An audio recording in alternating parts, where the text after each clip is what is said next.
Hi guys, कैसे हैं आप लोग? तो कैसे रहे एग्जाम्स की प्रिपरेशन? ये साथ में एग्जाम्स की preparation for MEG 08 last final hour video. Students are waiting for this video. पता नहीं क्यों ऐसा होता है कि ये वीडियो जो बोलता हूँ वही पेपर आता है। तो आज का पेपर आप देखो MEG 07 से इंडियन इंग्लिश लिटरेचर। कैसा है पेपर? क्या पूरा 100 का 100% पेपर वो था जो मैंने बोला था? नहीं था।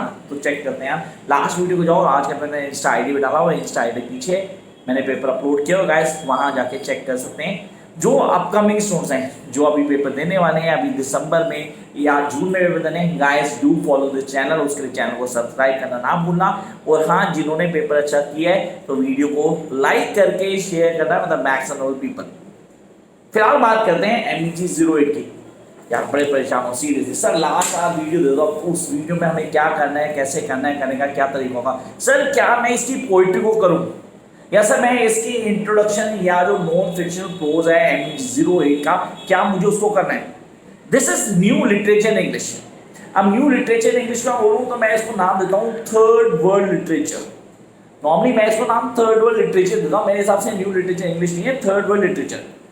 तो थर्ड वर्ल्ड लिटरेचर में African writers, Indian writers, Indian सब कॉन्टिनेंट राइटर्स हैं हमारे पास। तो मैंने कहा यार ये सारे के सारे यहाँ पे, and I need to clear from the very beginning till the last. मैं करने वाला क्या हूँ, छोड़ने वाला क्या हूँ?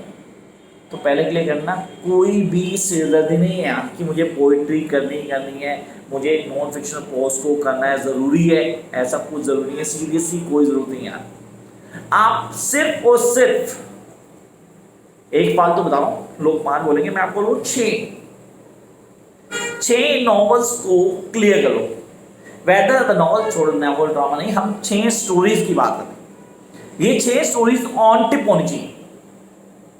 100% आपका पेपर क्रैक होगा। कैसे होगा सर, कैसे करेंगे? क्वेश्चंस कौन कौन से करने सर ये बताओ यार। इंस्टा आईडी मैंने पीछे लिख दी है बोर्ड के ऊपर, आप लोग जाओ। मैंने पेपर डाला हुआ है, ये वाला एक्सपेक्टेड क्वेश्चन डाला हुआ है, ठीक है? कल पेपर होगा आपका, फिर मैच कर लेना। फिर रिग्रेट मत करना कि अगर अभी भी आप नहीं गए इस आईडी पे, वहां से आपने नहीं देखा और उसके बाद रिग्रेट मत करना सर आपने बताए थे क्वेश्चन हमने नहीं किए। तो it's all up to you guys that how you guys are going to crack this paper. लेकिन इस वीडियो को फॉलो करना, पहले जो बोल रहा हूँ 6 मैंने बोले हैं, आप story lines, novels on tip करेंगे, जिसमें सबसे पहले जो आएगा that is the stone angel. Sir last question होगा स्टोन एंजल का, क्वेश्चन नंबर 8 होगा मोस्ट प्रॉब्ली, स्टोन एंजल्स होगा, जिसमें हमें कैरेक्टर स्केच को क्लियर करना है, राइटिंग, नैरेटिव टेक्निक, 2 चीजें ऑन टिप दिमाग में होनी चाहिए। स्टोन एंजल, नैरेटिव टेक्निक की बात की जा रही है सर, कैरेक्टर्स की बात करें, कैरेक्टर्स क्या हैं, कैसे क्लियर करना है, and how we are going to get the best out of it. तो सबसे पहले चॉइस स्टोन एंजल। अच्छा सर पढ़ना कैसे?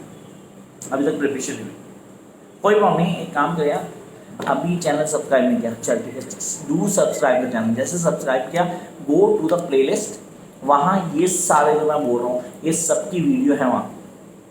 है ना? हाँ यार, अगर थोड़ी सी डिस्टर्ब, थोड़ी कुछ ज़्यादा डिस्टर्ब पहले वाली वीडियोज़ में, तो please don't mind, hand free use कर लेना और बस रीज़न समझना, पूरी स्टोरी लाइन क्लियर करना, उसका एक चार्ट बनाना, करेक्टर चार्ट, जैसा हम टॉक ना करेक्टर चार्ट, एक करेक्टर चार्ट क्रिएट करना, उस करेक्टर चार्ट को फॉलो करना।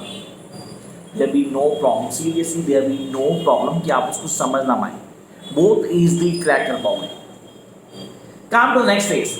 तो सबसे पहले हमारे साथ the stone angel. Number 2 that is the ice candy man. Yes I repeat, the ice candy man. उसको कैसे करना है, करने का क्या तरीका होगा, किन चीज़ों को फॉलो करना है ना, how I am going to get the best out of it. मेरे को आइस कैंडी मैन क्लियर करना है sir. Writing skills, child narrative, main characteristics, confirm question आता है। चौथा क्वेश्चन बनता है इसका पार्टीशन प्ले है, पूरा पार्टीशन बेस्ड है, उसको हाईलाइट किया, एक एक चीज़ को बताया गया। 2 प्लेस बहुत इंटरेस्टिंग है, एक तमस था, आई मीन 14 में पढ़ा होगा आप लोगों ने, एक ये द आइस कैंडी मैन। बहुत ज़्यादा सिमिलैरिटीज है, कई चीज़ें हाईलाइट की गई। राइटिंग स्किल्स बहुत डोमिनेट है दोनों की। नैरेटिव टेक्निक का क्वेश्चन आता है, वहाँ आसानी नहीं किया, सिद्धवा नहीं किया, दोनों के कॉन्सेप्ट बहुत स्ट्रॉन्ग है। आपको एक एक चीज़ ऑन टिप होनी चाहिए, that how you are going to present your answer. Then jump to the next point. That is, sir, the house for Mr. Biswas.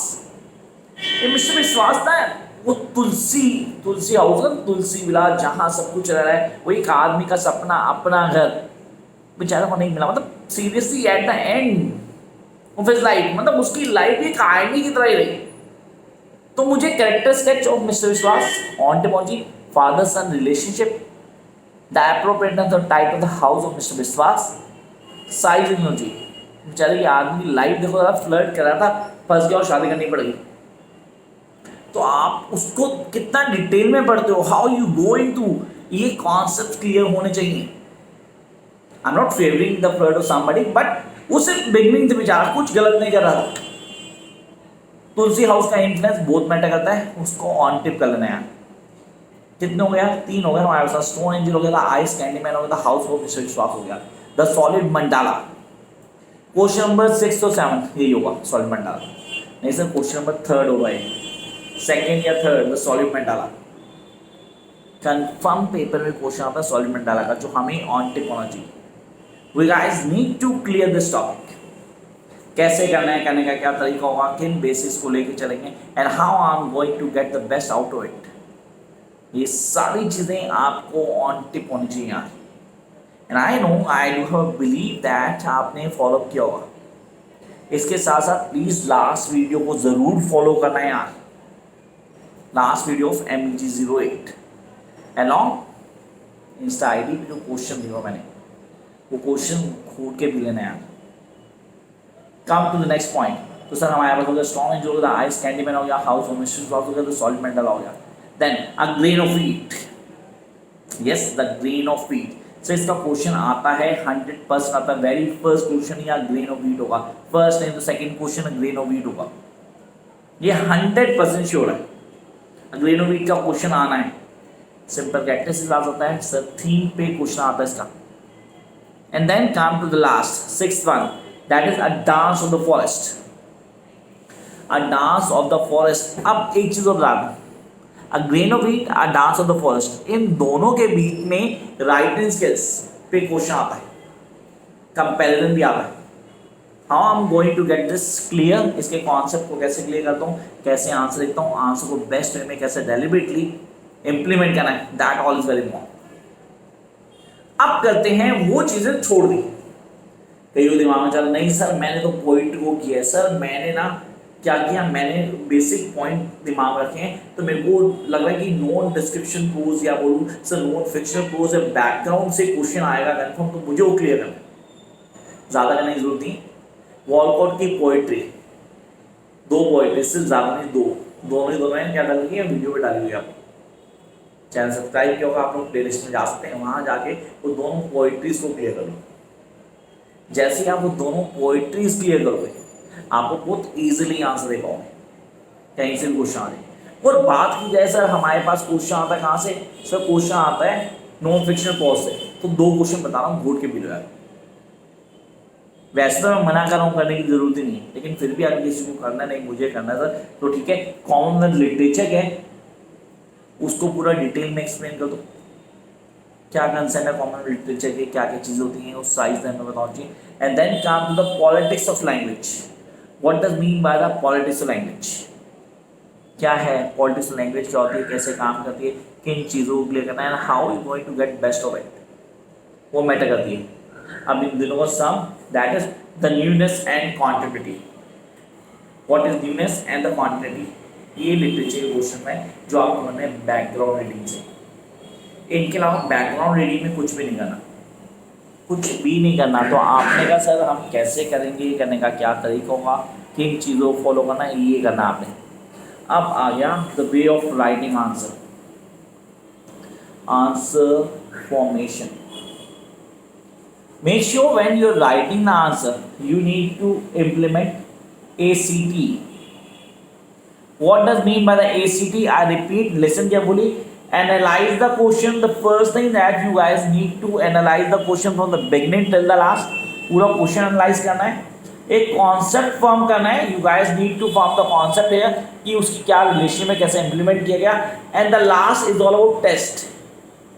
Last में आप समराइज पार्ट को ऐड कर सकते हैं. Yes, you guys can add summary part at the end. And make sure while writing this you need to follow ABC. अभी ABC क्या है, एक क्या है मैं बता चुका हूँ. ABC accuracy, balance and consistency that you must have while writing answer. आपको इसको फॉलो करना है. तो कैसे हैं कि कॉन्सेप्ट को लेकर चलना है, हम कैसे मैक्सिमम मार्क्स ला सकते हैं, ये सारी चीज़ें आपको ऑन टेबल चाहिए. Till then keep watching, like share and subscribe. और हाँ, ऑल द बेस्ट गाइस, अच्छा करना.